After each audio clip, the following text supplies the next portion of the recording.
17-year-old Julianne Kopka pressed her face against the small airplane window, watching the dense green canopy of the Amazon rainforest stretch endlessly below. It was Christmas Eve, 1971, and she was flying home to celebrate the holidays with her father after spending time with her mother in Lima. The Lanza flight from Peru's capital to Pucallpa was supposed to be routine, just 90 minutes over the jungle to reunite families for Christmas. But routine was about to become impossible. The Lockheed Electra turboprop shuddered violently as it hit severe turbulence. Passengers gripped their armrests as the plane bucked and rolled through towering thunderclouds. Then came the blinding flash. Lightning struck the aircraft's right wing. In that instant, Julianne watched in horror as the wing exploded into flames and tore away from the fuselage. The plane began to disintegrate in midair. Metal screamed against metal as the aircraft broke apart, 10,000 feet above the Peruvian rainforest.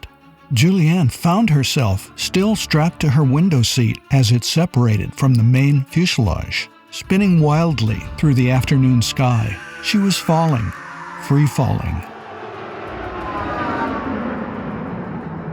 Still buckled into a row of 3 seats that tumbled like a leaf through the vast emptiness. Just before losing consciousness, her last coherent thought was simple. This is how I'm going to die. When Julianne opened her eyes, she was lying upside down in her seat on the jungle floor. The silence was deafening after the chaos of the crash. She could barely process what had happened.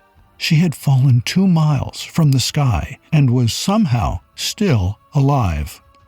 Her body inventory revealed the damage: a broken collarbone, a swollen eye, a deep cut on her arm, and a pounding in her head that made her thoughts swim. But she was breathing, she was conscious, and she was completely alone in one of the world's most unforgiving environments. All 91 other souls on that flight were dead, including her mother, Maria. What happened next would transform a teenage girl into one of history's most remarkable survivors. Because Julianne didn't just survive a 10,000-foot fall, she was about to engineer her own rescue from the Amazon jungle using nothing but her instincts, her resolve, and the lessons learned from her biologist parents. On her first day, she searched desperately for other survivors, calling out for her mother until her voice was hoarse. She found scattered pieces of the wreckage and, crucially, a small bag of candy that would become her only food for the days ahead. But the jungle offered no easy answers, only the constant buzz of insects, the oppressive humidity, and the growing realization that no rescue was coming. That's when Julianne made the decision that would save her life. She remembered her father's words about jungle survival. Follow the water. Streams become rivers, rivers lead to people. She began to walk. For 11 days, this 17-year-old girl navigated one of Earth's most challenging environments. She waded through streams to avoid the thick undergrowth, using the current as her compass. She kept her wounds as clean as she could. She built crude shelters from branches and leaves. She rationed her candy, taking only tiny pieces each day. When thirst became unbearable, she collected rainwater in leaves, recalling what her parents had taught her about safe drinking sources in the wild. But perhaps her greatest survival skill was psychological. Each morning, she set small, reachable goals: to get to that bend in the stream, find shelter before the rain, walk 100 steps before resting.